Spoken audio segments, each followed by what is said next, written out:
Hi, my name is Paga, and this is my review of Spider-Man Brand New Day. Warning, there are spoilers, so if you haven't seen the film yet, I suggest you leave. Alright, let's get into it.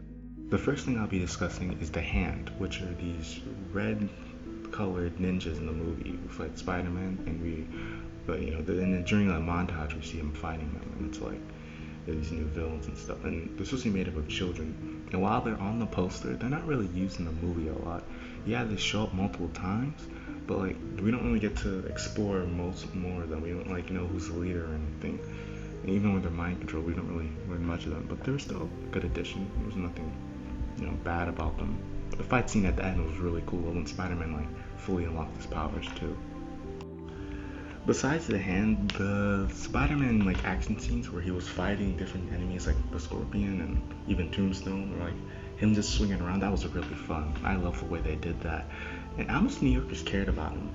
Later in the end of the movie, they're there for him and stuff, but also throughout the entire movie, they just love him and they treat him with so much respect. And it's really nice to see that in the Spider-Man film. I think the last time we got something that's a lot of New Yorkers caring about Spider-Man and the connection he has with the city was in Spider-Man Homecoming. But I think that, not the last time, but the most impactful, because that was the first time we got introduced to Spider-Man. He was just a low-level superhero, but now after all these years, they still see him as just a highlight, and it was really nice to see that. Then there's Sadie Sink's character, Jean Grey, and I originally thought she was going to be Gwen Stacy. I knew Sadie Sink was going to be in the movie. I thought she was going to be Gwen Stacy, the other love interest of Spider-Man, who has actually appeared in other comics before, but no, it was actually Jean Grey, because introducing the X-Men and everything, and I think that was pretty cool. How it's gonna be into Doomsday and everything. She was a very twisted character. She would mind control Mary Jane and threaten her to kill herself and everything. That was, oh my gosh, threatened Spider-Man that he was gonna make her kill herself because she has that ability. Yeah, and the reveal later in the movie where Sadie Sink's character, Jean Grey, and she's looking for her sister Sarah. Sarah has the same ability. Sarah sent her a mind message, the telepathic message of VMAX, right? And when later in the movie, when Jean Grey is kidnapped and she asks what's VMAX, and even the main villain doesn't know what VMAX is, while being tortured, she looks up and sees the words VMAX, and it's like the title of a air conditioning unit. It's literally just the name of air conditioning unit, the brand. That was the only thing she could send her. VMAX, the name of an air conditioning unit. I remember thinking the entire movie, what's VMAX? And that was it. Oh, that was messed up. That was dark. Oh my gosh. It made me really empathize with the character, especially her sister who's dead. Until the last message she could send her, just VMAX. She couldn't even send her a coherent message. That was a good reveal. This movie's writing is really top notch. On to the fact that they're introducing mutants. Me and my sister actually got in a debate on if Spider-Man was a mutant, because when he got bit by a spider, his cells got mutated and gave him superpowers. And I was like, no, he's not a mutant, because that means he's just not a mutant, because in the comics he isn't a mutant. And she's like, oh, they're redefining what mutant is. No, she's wrong.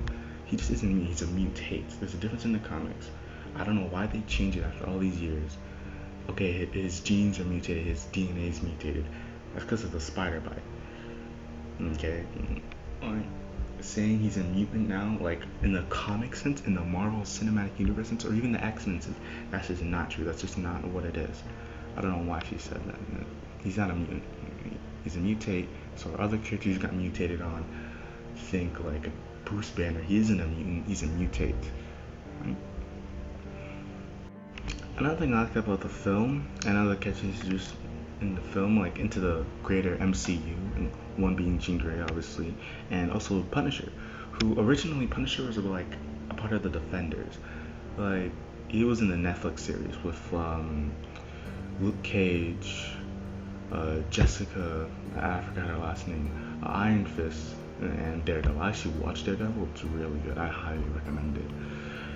And his dynamic with Punisher is they both hit off each other and make jokes about each other. They keep mentioning, I think it was Staten Island or something, Coney Island. It's a running joke where, I forgot Punisher's real name, but Spidey keeps saying that he saved him on that Staten Island, and that's really funny. I like that. And like at the end of the day, he's still a good person, even though he thinks killing is good, and like that's how he should solve all his issues.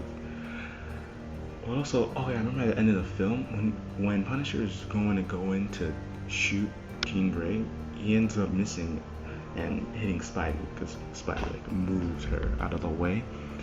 And later, when in recovery, he has after recovery, but he has to apologize to him and stuff, and that was a really messed up scene, honestly.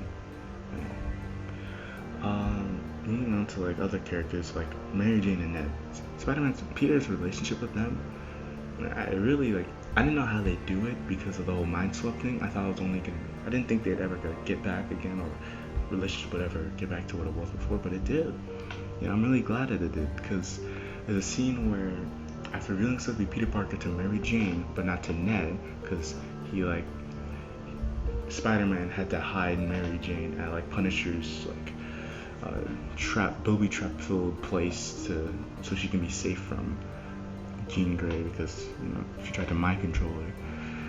After taking her back to see Ned, and he's like stays with Ned, and so then it's really fun to see them like play with Legos again, because I think it's a callback to the first movie, Homecoming, where like Ned was building Legos and stuff, and that was really fun, see those characters again. And later he remembers them. I like that. I like the dynamic the characters have, and I like how they're about to grow again and get close again. I miss that dynamic. That was a good trio of friends. Alright, what else was there? I was like with the Hand and their presence in the film not being as much as I thought it'd be, or we didn't get much of their backstory. Scorpion's in the film, but he's more just like a lackey who gets mind controlled by Jean Grey to do a bidding. She keeps trying to find what VMAX is. I thought VMAX was gonna be in the vault because in the movie Spider-Man teams up with like these control people, this like control agency, and their job is to like control the villains and stuff. And I thought it was gonna be in the vault in the movie because there's a vault at their like headquarters, but no, the control people, the agency hides in there when Jean Grey attacks, and she uses Bruce Banner to help attack. Yeah, Bruce Banner, the Hulk, he appears, and at first it's Smart Hulk, which is like a mix between Hulk and Bruce Banner that's being mind-controlled by Jean Grey. But after a fight, like it becomes straight up just Hulk, no Banner, no girl, only Hulk, and oh my gosh, that scene was amazing. They brought back the rampaging Hulk. That was good, and also made a callback to Thor Ragnarok with the whole no Banner, only Hulk when Thor first meets Hulk on the Savage World. I forgot the name of it, but yeah, it's a callback to Thor Ragnarok. It was really cool fight scene as well. Punisher, he couldn't do anything. He just had like a gun. He just kept shooting, and that was funny. Couldn't really do much. I like the dynamic. Yeah. Alright, what else? Yeah, overall, here's my review. The movie was very good. A lot better than I thought, but I thought it'd just be okay. But no, it was actually really good. I'd give it like a 9 out of 10. That is my final review, a 9 out of 10. Last thing before I go, I know I already gave my review, but last thing before I go, does anyone know what's up with that end credit scene at the end of Spider-Man Brand New Day?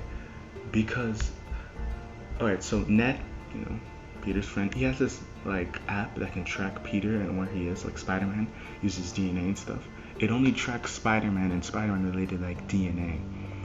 And in the film, somehow this college student technology can like find people who are in space, and it like says Spider-Man is in space.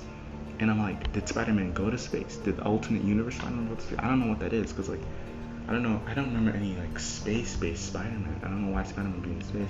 I don't know what's up with that. They're obviously gonna reveal it in Doomsday and stuff, so I'm excited for that. I'm excited to see how they're gonna follow that up, because they didn't say Spider-Man will return in Doomsday. They just said Spider-Man will return. That's it.